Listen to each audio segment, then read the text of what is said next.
देखिए, NIA act जो 2008 का है, इसमें कुल 5 चैप्टर हैं, 26 सेक्शन है और शेड्यूल 1 है। मैं आपको बता दूं, कंधार विमान हाईजैक हुआ था जिसकी जांच किसने, एनआईए ने की थी। 26/11 का टेरर अटैक हुआ था मुंबई में जिसकी जांच किसने की थी, एनआईए ने की थी। एनआईए इंडिया का सर्वोच्च इन्वेस्टिगेशन दल है, भारत सरकार का दल है जो इन्वेस्टिगेशन करता है बड़े बड़े मामलों में।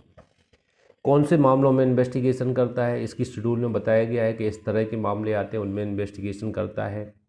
इसका हेडक्वार्टर दिल्ली में है। 8 ब्रांचें हैं इसकी इंडिया में, हैदराबाद, गुवाहाटी, कोची, लखनऊ, मुंबई, कोलकाता, रायपुर, जम्मू। इसके द्वारा इंडिया के मोस्ट वांटेड क्रिमिनल की लिस्ट तैयार की जाती है। भारत के जो सबसे ज़्यादा खूंखार अपराधी होते हैं इसकी लिस्ट इन्हीं के पास रहती है, एनआईए के पास में। आप ध्यान दीजिएगा, रॉ के पास में नहीं रहती, एनआईए के पास में रहती है। यहाँ अपन थोड़ा और देखते हैं शेड्यूल क्या कहती है, शेड्यूल को देखते हैं। विस्फोटक पदार्थ अधिनियम 1908 के अंतर्गत अपराध आते हैं। परमाणु ऊर्जा अधिनियम 1962 के अंतर्गत, विधि अनलॉफुल एक्टिविटी एक्ट के अंतर्गत आते हैं 1967 जो पढ़े हैं। यान हरण अधिनियम 2016 के अंतर्गत आते हैं। सिविल विमानन सुरक्षा दमन अधिनियम 1982 के अंतर्गत आते हैं। सार्क एक्ट है जो 1993 का सार्क एक्ट है, दक्षिण एशियाई क्षेत्रीय सहयोग संगठन, इस एक्ट के अंतर्गत आते हैं। सामुद्रिक नौ परिवहन के अंतर्गत आते हैं, 2002 का एक्ट है। सामुद्रिक संहार के अंतर्गत आते हैं, 2005 का एक्ट है। भारतीय दंड संहिता के चैप्टर 6 राज्य के विरुद्ध अपराध आते हैं, 121 से 130 के, इसकी जांच भी ये करते हैं एनआईए।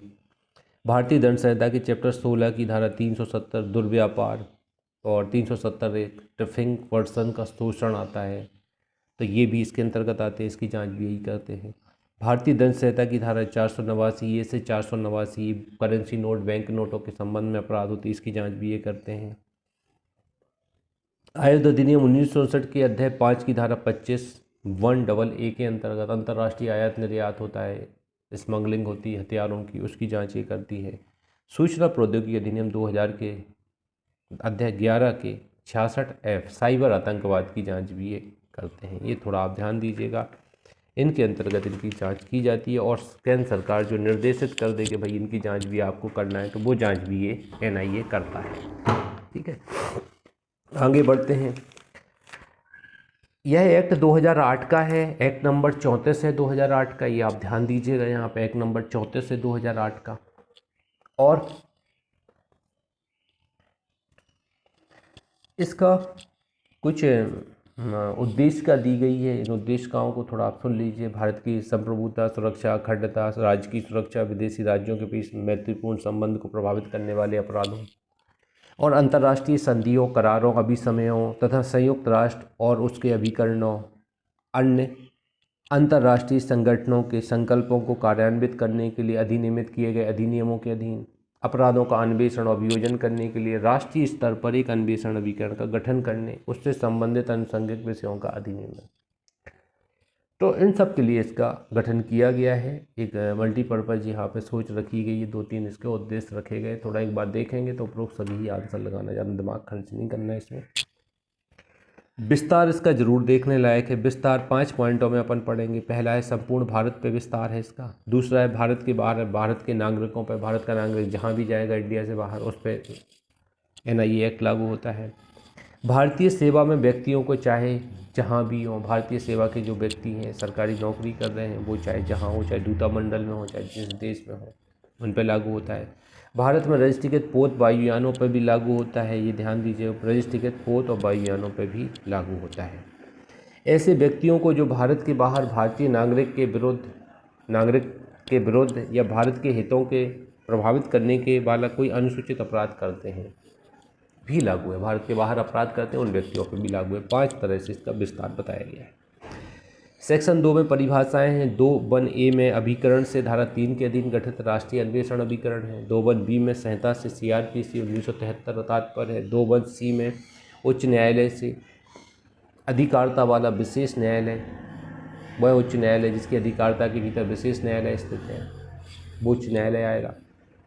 बहत 2(1)(d) में बताया गया है, नियम द्वारा बहत। 2(1)(e) में लोक अभियोजक बताया गया है।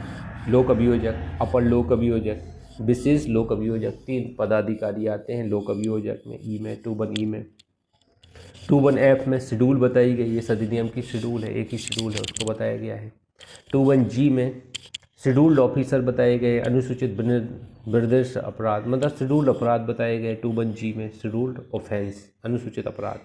अनुसूची में विनिर्दिष्ट अपराध, जो एक्ट बताए गए उनके अंतर्गत आने वाले अपराध विनिर्दिष्ट अपराध हैं, अनुसूचित अपराध हैं। 2(1) H में स्पेशल कोर्ट बताया गया है, धारा 11, धारा 22 के अधीन विशेष न्यायालय के रूप में भी है सेशन न्यायालय। देखो 2 जगह विशेष कोर्ट गठित होता है, यहाँ पे सेक्शन 11 में, सेक्शन 22 में 2 जगह होता है, ध्यान दीजिएगा आप लोग। अन्य शब्द और पदों का अर्थ क्या लगाया जाएगा, वही लगाया जाएगा जो CRPC में है 1973 में। हारून भाई हम लोग पढ़ रहे हैं राष्ट्रीय अन्वेषण अभिकरण अधिनियम 2008, इसको आप देखिएगा, सेक्शन 3 पे बात कर रहे हैं कि राष्ट्रीय अन्वेषण अभिकरण का गठन कैसे किया जाएगा। केंद्रीय सरकार पुलिस अधिनियम 1861 में किसी बात के होते हुए भी अनुसूची में विनिर्दिष्ट अधिनियमों के अधीन अपराधों के अन्वेषण और अभियोजन के लिए एक विशेष अभिकरण का गठन कर सकेगी। विशेष अभिकरण का गठन कौन करेगा, केंद्रीय सरकार करेगी। ठीक है। दूसरा, अभिकरण के अधिकारियों को अनुसूचित अपराधों के अन्वेषण और ऐसे अपराधों में संपृक्त व्यक्तियों की गिरफ्तारी के संबंध में संपूर्ण भारत में और किसी भारत के बाहर वे सभी शक्तियां और कर्तव्य विशेषाधिकार दायित्व होंगे जो पुलिस अधिकारियों को होते हैं। अब देखिए, जो अन्वेषण अधिकारी यहाँ पे तय किए जाएंगे उनको पूरे भारत में पावर होंगी। ये भारत में कहीं भी, मतलब जम्मू कश्मीर से लेकर कन्याकुमारी और पूरब में कहाँ से, हाँ अपन देखेंगे यहाँ से पूरब में क्या है, इस एरिया से पूरब से पश्चिम तक जो भी एरिया है, यहाँ तक अपन क्या करेंगे, इन्हें पावर है, कहीं भी जाके ये इन्वेस्टिगेशन कर सकते हैं। अभिकरण का उपनिरीक्षक या उससे ऊपर की पंक्ति का कोई अधिकारी ऐसे आदेशों के अधीन रहते हुए जो केंद्र सरकार निमित्त करे संपूर्ण भारत में पुलिस थाने के भाषण अधिकारी की शक्ति का प्रयोग कर सकेगा, ऐसे शक्तियों का प्रयोग करे। उपनिरीक्षक की या उसके ऊपर की पंक्ति, सब इंस्पेक्टर या ऊपर के जितने भी अधिकारी पूरे भारत में पावर यूज करेंगे ये अपने। ऐसा अधिकारी अपने थाने की सीमाओं के भीतर कृत्यों का निर्वहन करने वाला पुलिस थाने का भाषाधिक अधिकारी समझा जाएगा। अब सीमाओं के भीतर थाना प्रभारी के पावर होंगे पूरे ऐसे अधिकारी के, जो सब इंस्पेक्टर होगा या इंस्पेक्टर होगा, पूरे इंडिया में पावर यूज करेगा इन्वेस्टिगेशन के, और इसको थाना प्रभारी के पूरे पावर माने जाएंगे कि थाना प्रभारी अपनी सीमाओं के भीतर जैसा थाना प्रभारी पावर यूज करता है वैसी पावर ये यूज करेगा। चौथा, राष्ट्रीय अन्वेषण अभिकरण का अधीक्षण अब किसके सुपरविजन में होगा, तो सुपरिटेंडेंस में किसके होगा, तो अभिकरण का अधीक्षण केंद्रीय सरकार में निहित होगा। केंद्र सरकार का उपक्रम है, केंद्र सरकार ही देख रेख करेगी, इसकी मेंटेनेंस करेगी। अभिकरण का प्रशासन केंद्र सरकार द्वारा इस निमित्त नियुक्त महानिर्देशक के रूप में अभिहित अधिकारी में निहित किया जाएगा। तो एक महानिर्देशक होगा जिसको उसमें निहित होगा, तो इसका NIA का महानिर्देशक होगा, कोई ना कोई आप सर्च करके देख लेना कौन है। अतिरिक्त प्रभार अभी कुलदीप सिंह को दिया गया है, जो CRPF के प्रमुख हैं, उनको NIA का महानिर्देशक का अतिरिक्त प्रभार दिया गया है। 9 मई 2021 से अतिरिक्त प्रभार में है ये, तो मेरे ख्याल से यही चल रहे होंगे, अभी बदले नहीं गए होंगे, तो देख लेना, आप गूगल सर्च कर लेना। जो अभिकरण की बाबत किसी राज्य में पुलिस बल की बाबत पुलिस महानिर्देशक द्वारा प्रयुक्त तब ऐसी शक्तियों का प्रयोग करेगा जिन्हें केंद्रीय सरकार इस निमित्त निर्दिष्ट करे। तो जैसे DGP होता है पुलिस डिपार्टमेंट का, उसी तरह का ये पुलिस महानिर्देशक की भांति शक्तियों का प्रयोग करेगा पूरे भारत में। जैसे पुलिस वाला DGP क्या करता है, पूरे MP में करता है पावर यूज, वो पूरे भारत में करेगा महानिदेशक। अभिकरण के गठन की रीति, सदस्यों की सेवा शर्तें क्या होगी जो विहित की जाए वो होगी, सेक्शन 5 बताती है। सेक्शन 6 कहती है अनुसूचित अपराधों का अन्वेषण।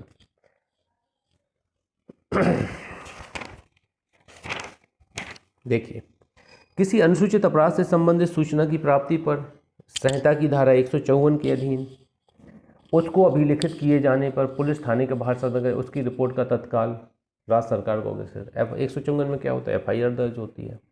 FIR दर्ज करेगा लोकल थानेदार, और उसको क्या करेगा, राज्य सरकार को सूचित करेगा कि साहब इस तरह का अपराध है जो NIA वाली सूची में आने वाले अपराधों में आता है। मतलब हम अन्वेषण नहीं कर सकते, केंद्र सरकार का केस है। राज्य सरकार उपधारा 1 के अधीन रिपोर्ट की प्राप्ति पर क्या करेगा, केंद्र सरकार को भेजेगी, रिपोर्ट को अग्रेसित करेगी। फिर केंद्र सरकार क्या करेगी, केंद्र सरकार राज्य सरकार की रिपोर्ट की प्राप्ति पर प्राप्त सूचना के आधार पर रिपोर्ट की प्राप्ति की तारीख से 15 दिन के भीतर केंद्रीय सरकार क्या करेगी, 15 दिन के भीतर जैसी रिपोर्ट मिलेगी उसको उसके 15 दिन के भीतर निर्धारण करेगी कि अपराध अनुसूचित अपराध है या नहीं। ये बताएगी कि भैया अपराध केंद्र सरकार द्वारा अन्वेषण करने योग्य है या स्टेट गवर्नमेंट ही करे, अनुसूचित होगा तो क्या होगा, केंद्र सरकार करेगी।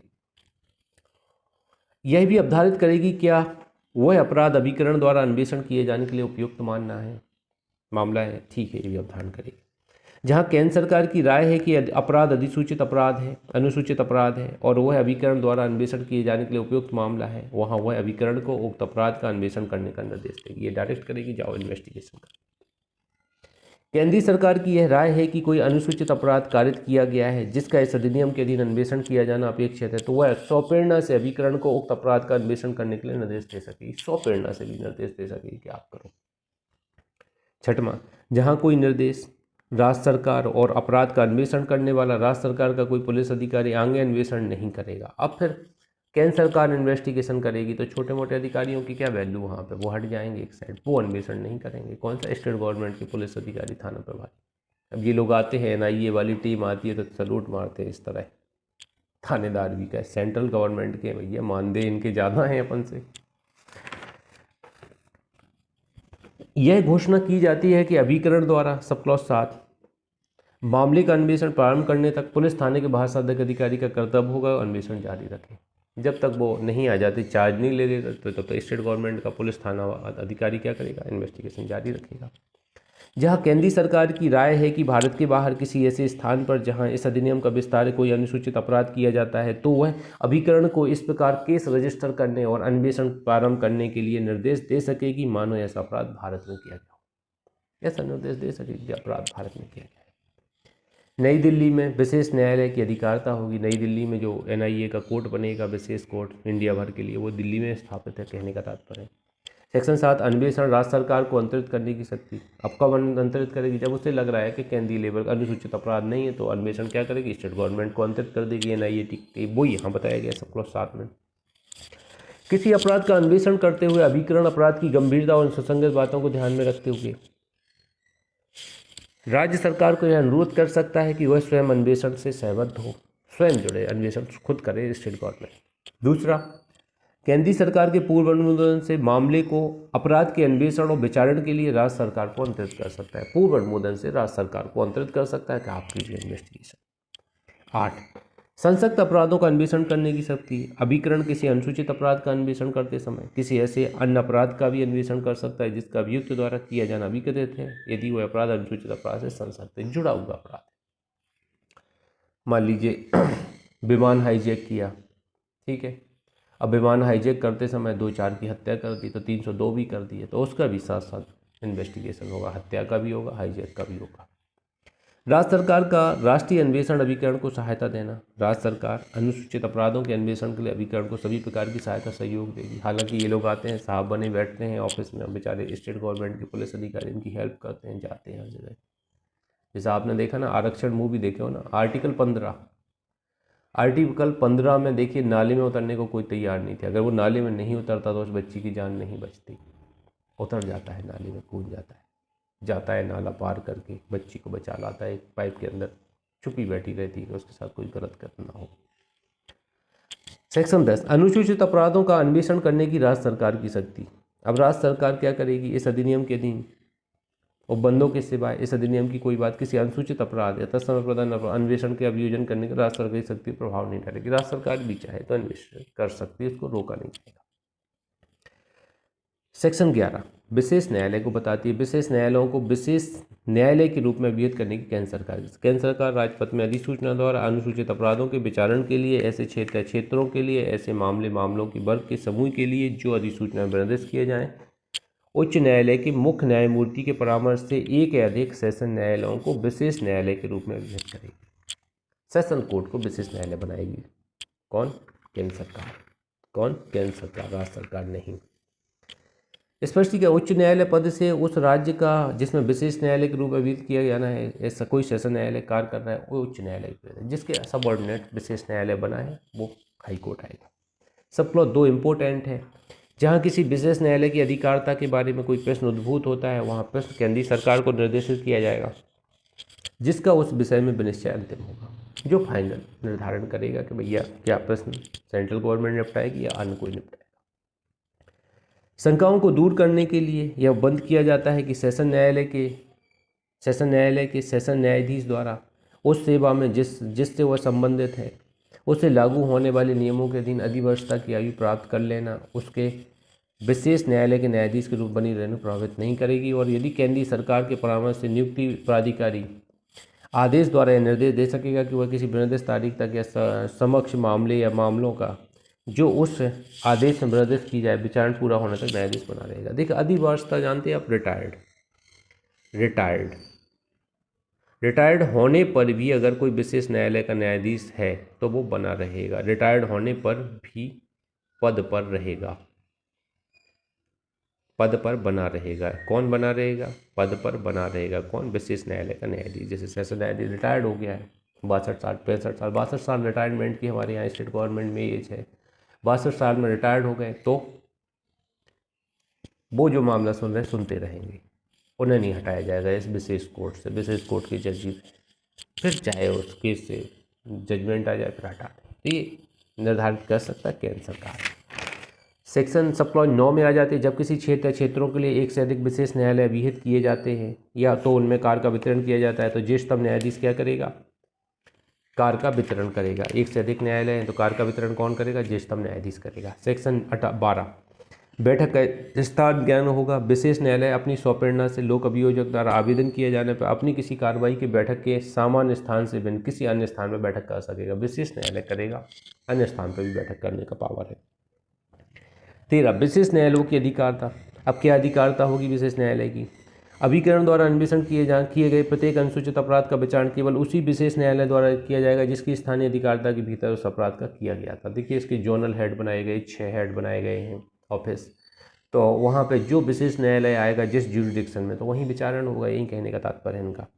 दूसरा, यदि किसी राज्य में विद्यमान स्थिति की आवश्यकताओं को ध्यान में रखते हुए रिज्यू निष्पक्ष या त्वरित विचारण संभव नहीं है, शांति भंग हुए बिना या अभियुक्त साक्षियों, लोक अभियोजक, विशेष न्यायालय के न्यायाधीश इनमें से किसी की सुरक्षा को गंभीर खतरे में डाले बिना विचारण व्यवहार नहीं है या यह अन्यथा न्याय हित में नहीं है, तो उच्चतम न्यायालय, देखिए सुप्रीम कोर्ट को अलग कीजिएगा यहाँ पे, किसी विशेष न्यायालय के समक्ष लंबित किसी मामले को उसी राज्य में या किसी अन्य राज्य में किसी विशेष न्यायालय को अंतरित कर सकेगा। उच्च न्यायालय और दूसरा है उच्च न्यायालय। देखो सुप्रीम कोर्ट एक हाई कोर्ट से दूसरे हाई कोर्ट के विशेष न्यायालय में मामला अंतरित कर सकता है, जबकि हाई कोर्ट उस राज्य में स्थित किसी विशेष न्यायालय के समक्ष लंबित किसी मामले को उसी राज्य के भीतर किसी अन्य विशेष न्यायालय को अंतरित कर सकता है। देखिए एक राज्य में अगर 2 विशेष न्यायालय हैं तो एक विशेष न्यायालय से दूसरे विशेष न्यायालय में अंतरित करना तो स्टेट हाई कोर्ट का पावर है, और एक स्टेट से दूसरे स्टेट के विशेष न्यायालय में अंतरित करना है तो सुप्रीम कोर्ट का पावर है। मामलों का अंतर 406 407 CRPC की भांति यहाँ बात की गई है।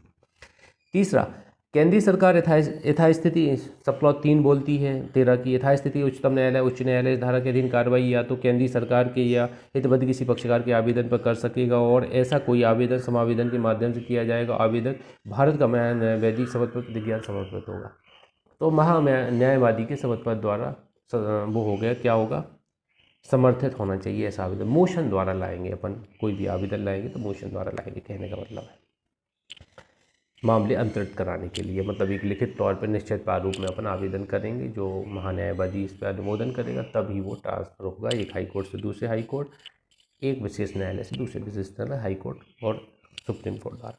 अन्य अपराधों के संबंध में विशेष न्यायालयों की शक्तियाँ क्या होगी? विचारण कर सकेगा, बस इतना ही जानिएगा। अन्य अपराधों का भी विचारण सेशन न्यायालय कर सकेगा, विशेष न्यायालय कर सकेगा, इतना इसमें सेक्शन 14 में बताया गया। सेक्शन 15 में आ जाते लोक अभियोजक। अब केंद्रीय सरकार किसी व्यक्ति को लोक अभियोजक नियुक्त करेगी, एक या अधिक व्यक्तियों को अपर लोक अभियोजक के रूप में नियुक्त करेगी, परंतु केंद्रीय सरकार किसी मामले या मामलों के किसी वर्ग या समूह के लिए विशेष अभियोजक की नियुक्ति करेगी। कितना अनुभव होना चाहिए इन्हें? कम से कम 7 वर्ष का अनुभव होना चाहिए। लोक अभियोजक, अपर लोक अभियोजक, 20 लोक नियुक्ति किए जाने के लिए पात्र व्यक्ति को 7 वर्ष का अनुभव होना चाहिए। सब क्लॉज 2 कहती है। 2U CRPC की धारा 2U में लोक अभियोजक डिफाइन है, उसके अंतर्गत लोक अभियोजक समझा जाएगा। सब क्लॉज 3 बताती है। 16 विशेष न्यायालयों की प्रक्रिया और शक्तियाँ। अब विशेष न्यायालय की प्रक्रिया शक्तियाँ क्या होगी? तो विशेष न्यायालय क्या करेगा? परिवाद प्राप्त होने पर या पुलिस रिपोर्ट प्राप्त होने पर विचारण के लिए सुपुर्द किए बिना अभियुक्त को किसी अपराध का संज्ञान ले सकता है। विचारण के लिए सुपुर्द किए बिना अभियुक्त को किसी अपराध का संज्ञान ले सकता है। कौन ले सकता है संज्ञान? विशेष न्यायालय ले सकता है। जहां विशेष न्यायालय द्वारा विचारणीय कोई अपराध 3 वर्ष से अधिक की अवधि के कारावास से या जुर्माने से दोनों से दंडनीय है, वहां विशेष न्यायालय धारा 260(1) या 262 में किसी बात के होते हुए अपराध का विचारण संहिता के अधीन संक्षिप्त रूप में कर सकेगा। तो और संहिता की 263 से 265 के उपबंध लागू होंगे। तो विशेष न्यायालय को समरी ट्रायल करने का पावर भी है, 263 से 265 के उपबंध लागू होंगे। यहाँ पे इनका कहने का मतलब 262 और 262 के सिवाय तो यहाँ पे first class second class magistrate को ऑथराइज किया जाता है समरी ट्रायल करने के लिए, तो वहाँ उनको है। लेकिन यहाँ सेशन न्यायालय को भी पावर है 3 वर्ष से अनधिक मामलों, मतलब 3 वर्ष से कम मामलों का समरी ट्रायल करता सेशन न्यायालय। 263 से 265 के उपबंध लागू होते हैं। परंतु जब संक्षिप्त विचारण के अनुक्रम में विशेष न्यायालय को प्रतीत होता है, अब उसको लग रहा है जैसे कि भाई मामला ऐसा है कि जाना विचारण किया जाना चाहिए और अच्छे से विचारण किया जाना चाहिए, तो वो वारंट विचारण कर सकता है या सेशन ट्रायल भी वो कर सकता है, बिल्कुल पावर है। तो यही लिखा हुआ है इसमें। प्रतीत होता है कि उसका संक्षिप्त विचार रूप में विचारण करना वांछनीय नहीं है, तो विशेष न्यायालय ऐसे किन्हीं साक्ष्यों को जो परीक्षा की जा चुकी पुनः बुलाएगा। ऐसे अपराध के विचारण के लिए संहिता के उपबंधों को रीति से मामले की पुनः सुनवाई के लिए अग्रसर होगा। विशेष न्यायालय को मजिस्ट्रेट के संबंध में लागू, तो वारंट मामलों का विचारण और सेशन ट्रायल भी वो कर सकता है यहाँ पर। परंतु यह और कि संक्षिप्त विचारण में किसी दोष सिद्धि के मामले में, यहाँ IMP लगा दीजिएगा परंतु में, विशेष न्यायालय के लिए 1 वर्ष से अधिक के कारावास या जुर्माने का जो 5 लाख रुपए तक का होगा दंडादेश पारित करना विधिपूर्ण नहीं होगा। हम लोग समरी ट्रायल में देखते कितना दंड दे सकते हैं CRPC में, समरी ट्रायल में बताओ कोई कोर्ट कितना दंड दे सकता है समरी ट्रायल में CRPC में बताओ?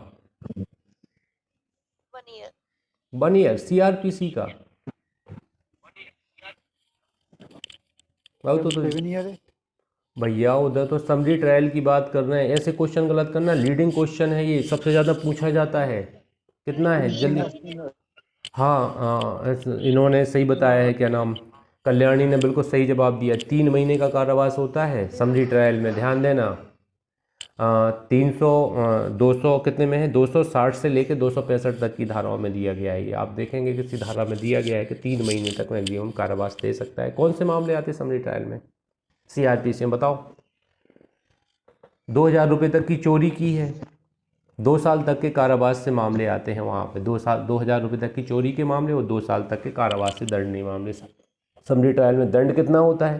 3 माह तक का दिया जा सकता है। यहाँ कितना दंड देते हैं? 1 वर्ष का कारावास देते हैं या 5 लाख रुपए तक का जुर्माना लगा सकते हैं समरी ट्रायल में। सेशन कोर्ट है भैया, पद भी तो बड़ा है, 3 महीने की कारावास थोड़ी सुनेगा। तो जो बड़ा आदमी है, जैसे मान लो बाराती हैं तो बारातियों को ज़रूरी थोड़ी है अपन बड़ा लिफाफा दें, लेकिन जो बहनोई है हमारे, बहनोई के बहनोई आ जाएं तो बारातियों, आम बारातियों जैसे लिफाफे नहीं देंगे, उनके लाने थोड़े अलग मोटे लिफाफे देंगे। अपन देंगे कि नहीं देंगे? वैसे ही यहाँ है बात, तो थोड़ा ध्यान देना इन चीज़ों को। आगे बढ़ते हैं, सब क्लॉज 3 में आ जाइए। ब्लैंडर मिस्टेक मत करना। कल्याणी आपने बिल्कुल सही दिया है आंसर, ध्यान दीजिएगा, गलत नहीं होना चाहिए। यहाँ गलत होगा इंसल्ट भी हो जाए चलेगा, लेकिन एग्जाम में गलत नहीं होना चाहिए। विशेष न्यायालय को किसी अपराध का विचारण, सब क्लॉज 3 कहती है, विचारण के प्रयोजन के लिए सेशन न्यायालय की सभी शक्तियां होंगी और वह जहां तक हो सके ऐसे अपराध का विचारण सेशन न्यायालय के समक्ष विचारण के लिए संहिता में विहित प्रक्रिया के अनुसार इस प्रकार करेगा बौन हुआ सेशन न्यायालय। चौथा, धारा 13 की उपधारा 2 के अधीन विशेष न्यायालय को अंतरित प्रत्येक मामले पर इस प्रकार कार्रवाई की जाएगी मानो ऐसा मामला धारा 406 के अधीन विशेष न्यायालय को अंतरित किया गया हो। 5, धारा 299 के उपबंधों के अधीन रहते हुए विशेष न्यायालय क्या करेगा?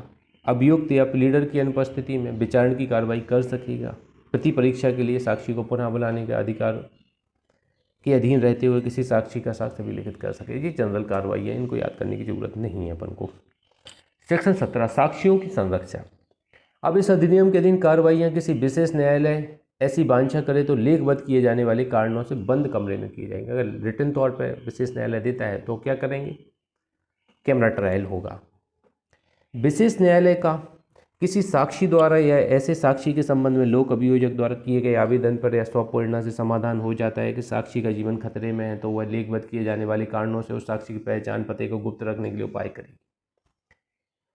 ऐसे उपायों में विशेष न्यायालय कर सकेगा निम्नलिखित हो सकेंगे। क्या उपाय करेगी? अब देखिए, सार्वजनिक होते आतंकवादी ने आक्रमण कर दिया है। अब जो गवाही देने जाएगा कि ये व्यक्ति थे इंडिया के या आतंकवादी थे या कोई ऐसी गतिविधि, बड़े बड़े आदमियों के रैकेट चल रहे हैं और उनको पर्दाफाश किया है आपने, स्मगलिंग कर रहे हैं, तो जान खतरे में हो जाएगी ना, स्वाभाविक ही हो जाएगी, बड़े अंतर्राष्ट्रीय लेवल के अपराध हैं। तो जो गवाही देगा उसकी जान खतरे में रहेगी। तो ये न्यायालय देखेगा, कैमरा ट्रायल किया जाएगा, साक्षी को प्रोटेक्ट किया जाएगा, बताया नहीं जाएगा कौन साक्षी है। और कोर्ट में भी ऐसा कोशिश किया जाएगा कि कोर्ट में जब वो अपराधी से आमना सामना ना हो, लेकिन वो पता चल जाता है, बड़ा वो है, ध्यान देना पड़ता है यहाँ। विशेष न्यायालय द्वारा निश्चित किए जाने वाले किसी स्थान पर कार्रवाई करना, ये निर्धारित करेंगे कहाँ कार्रवाइयाँ की जानी है। साक्षियों के नाम पते का उल्लेख से बचना, साक्षियों की पहचान पते का प्रकट न किया जाना, लोकहित में लंबित सभी कार्रवाइयाँ प्रकाशित नहीं की जाएंगी।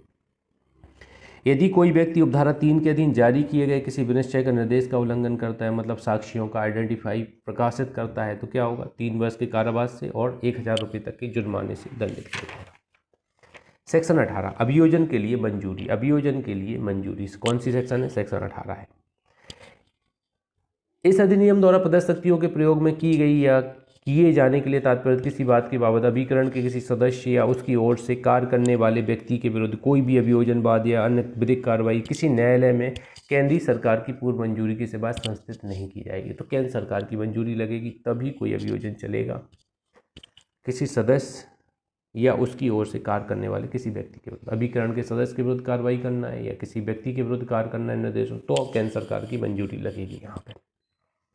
सेक्शन 19 विशेष न्यायालय द्वारा विचारण की अग्रता होना। विशेष न्यायालय द्वारा किसी अपराध का विचारण सभी कार्य दिवसों पर दिन प्रतिदिन के आधार पर किया जाएगा और किसी अन्य न्यायालय में अभियुक्त के विरुद्ध किसी अन्य मामले के विचारण पर उसकी अग्रता होगी। अन्य मामले के विचारण पर अधिमानता देकर पूरा किया जाएगा। अन्य मामले का विचारण यदि आवश्यक हो अस्थगित रहेगा। तो अधिमानता, अन्य अपराधों के ऊपर अधिमानता, पहले विचारण इसी का होगा।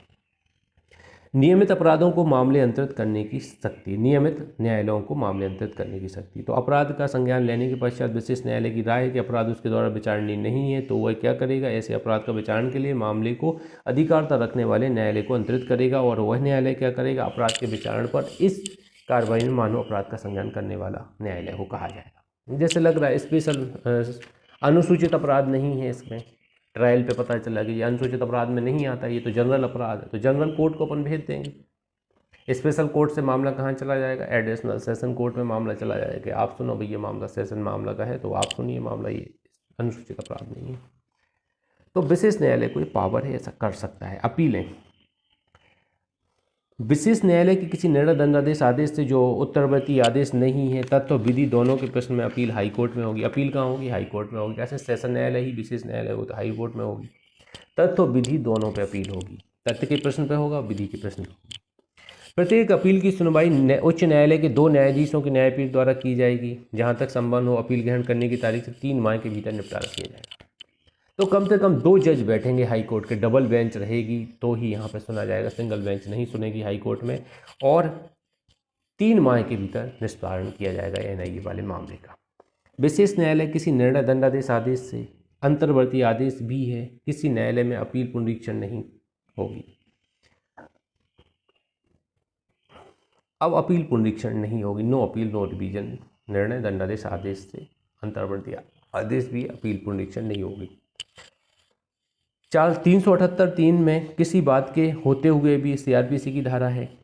378 में क्या है, दोष सिद्धि पे है ना, कि दोष मुक्ति पे है, अपील है यहाँ पे। जमानत मंजूर करने या इससे इनकार करने के विशेष न्यायालय के आदेश के विरुद्ध अपील उच्च न्यायालय को होगी। तो यहाँ पर ध्यान दीजिए, जमानत मंजूर कर दी गई तो अपील करना चाहें तो आप 378(3) के अंतर्गत हाई कोर्ट में अपील कर सकते हैं। प्रत्येक अपील उस निर्णय दंडादेश आदेश की जिसके विरुद्ध अपील की गई तारीख से 30 दिन की अवधि के भीतर होगी। कितने दिन की अवधि होगी, 30 दिन के भीतर अपील होगी। परंतु उच्च न्यायालय 30 दिन की उक्त अवधि की समाप्ति के पश्चात किसी अपील को ग्रहण कर सकेगा यदि उसका समाधान हो जाता है कि पर्याप्त कारण है। 30 दिन के बाद भी पर्याप्त कारण पर अपील ग्रहण कर सकेगा, परंतु 90 दिन के पश्चात कोई अपील ग्रहण नहीं की जाएगी। तो मैक्सिमम 90 दिन तक अपन पर्याप्त कारण दे के 90 दिन तक अपील करना ही पड़ेगा, इसके बाद फिर नहीं की जाएगी अपील। 22 सेशन न्यायालयों को विशेष न्यायालय के रूप में अभिहित करने की राज्य सरकार की शक्ति। अब देखिए, विशेष न्यायालय के रूप में राज्य सरकार अभिहित करती है 22 के अंतर्गत और विशेष न्यायालय बनाती है 11 के अंतर्गत। राज्य सरकार अनुसूची में वर्णदर्श किसी या सभी अधिनियमितों के अधीन अपराधों के विचारण के लिए एक या अधिक सेशन न्यायालय को विशेष न्यायालय को अभिप्रेत कर सकेगी। अब देखिए सेक्शन 11 में केंद्र सरकार न्यायालय बनाती है विशेष, यहाँ पे 22 में राज्य सरकार को पावर है न्यायालय, और सेम प्रोविजन पूरे लागू होते हैं, जो वहाँ हैं वो यहाँ हैं, आगे वही चीज़ें लिखी हुई हैं। 11 को 15 में कन्वर्ट किया गया है। सेक्शन 23 नियम बनाने की उच्च न्यायालय की शक्ति।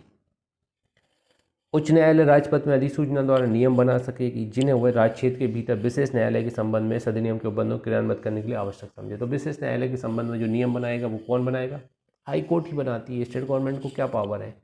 जब विशेष न्यायालय हाई कोर्ट ने ही बनाया है तो हाई कोर्ट को ही पावर है। हालांकि यहाँ पे निर्देश करने की शक्ति है कि विशेष न्यायालय नियुक्त करता है, वहाँ पे केंद्र सरकार, यहाँ राज्य सरकार। नियम बनाने का पावर यहाँ पे किसको है? हाई कोर्ट का है। जैसे सीआरपीसी में हाई कोर्ट नियम बनाती ना, कौन सी धारा में बताती नियम?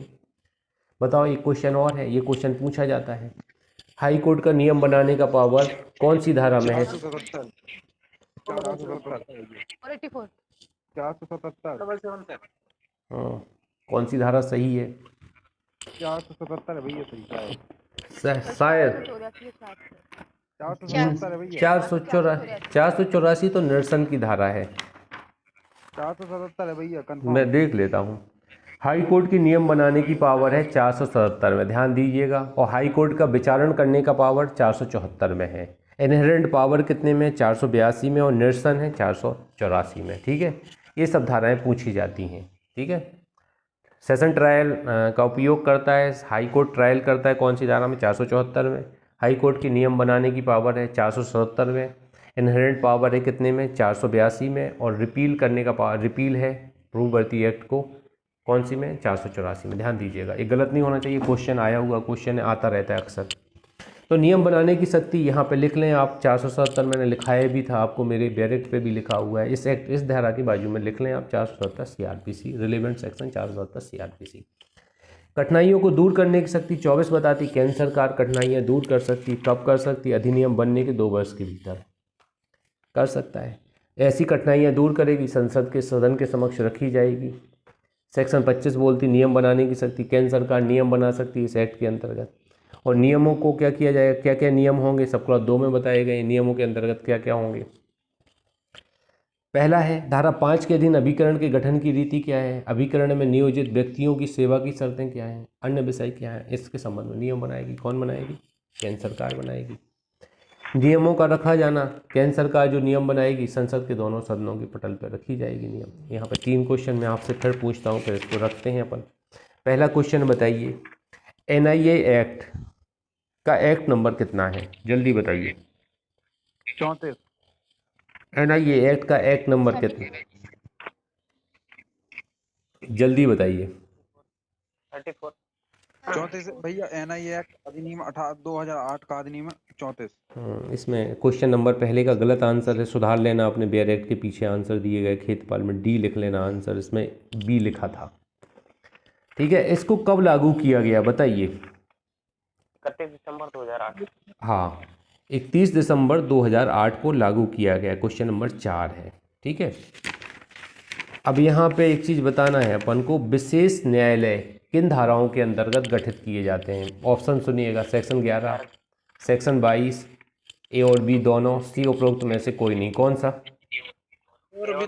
हाँ, बस ये ध्यान दीजिएगा आप। हाँ, हाई कोर्ट के नियम बनाने की शक्ति, हाँ हाई कोर्ट के नियम बनाने की शक्ति कहाँ पे दी गई है?